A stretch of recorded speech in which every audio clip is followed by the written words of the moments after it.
one of my other mentors had coined the art of inquiry. And what this really entails is the art of being able to ask a really good question, right? So it's not enough just to get into a room and chat, like that's good. But what really unlocks great insights are great questions. And so the things that I use as my benchmarks and guideposts as I'm helping a leader in a new environment, I ask the question, how well does this leader ask questions and listen? In a team meeting, how much is the leader talking versus listening?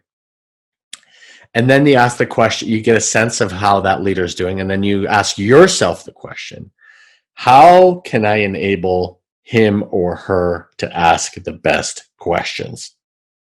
It's not always easy.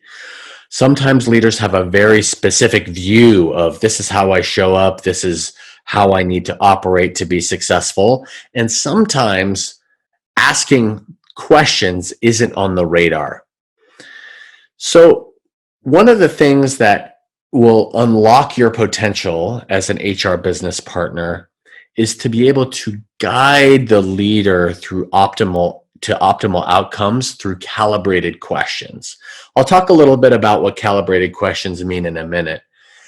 But sometimes the role of HR is you're guiding a ship to an appropriate outcome, and maybe the leader may not even know what's going on. In other words, you've got influence, you have calibrated questions that will help steer the ship that this person, the leader, may not even realize that you're influencing or guiding. I'll give another example of a leader in a new context that I worked with. A new leader in a new context that I was working with, one of the things that this new leader really struggled with was sort of organizational communications, right? And, pretty hesitant to send out, it was a pretty large organization this person was now leading. Hesitant to send out, maybe a newsletter, had very infrequent all hands. And there was this perception that this leader was a little bit disconnected from reality, right? And so I had gone through the approach of saying, you know what? You really need to do X, Y, or Z. And I found out really quickly that that wasn't going to work for this leader. I'd provided all the good suggestions for what this leader should do, and I was getting nowhere. But I knew there was a need to revisit it somehow and address it. And so, it is kind of a funny story, but it so happened that there was an example of a really great communication from another group that came by my email. And I saw it. I was like, this is really great in terms of like distilling what were the key takeaways, what the business strategy was. And all I did was I just forwarded it to this business leader without any comment.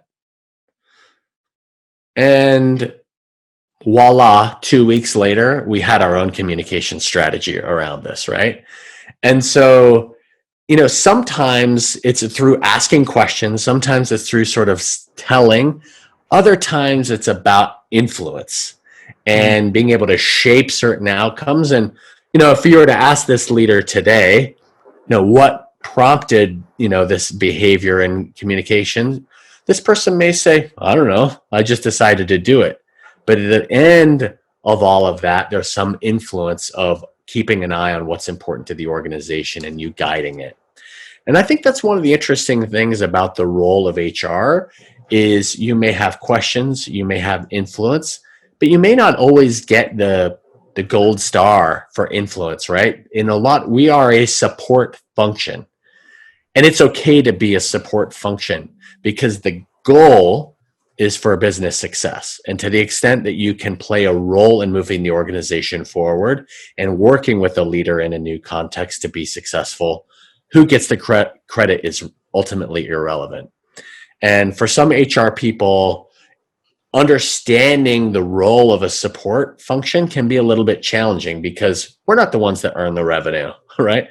We're not the ones that get a lot of the patents on the engineering side. We don't come up with IP But we are really instrumental in helping guide and shape the organization from the background sometimes. And that's something that I think in the organization where they're going from startup to scale up is an interesting tension, that if you're in a role of an HR business partner at that stage, it's okay to be comfortable with, because you'll grow with the organization as it continues to grow.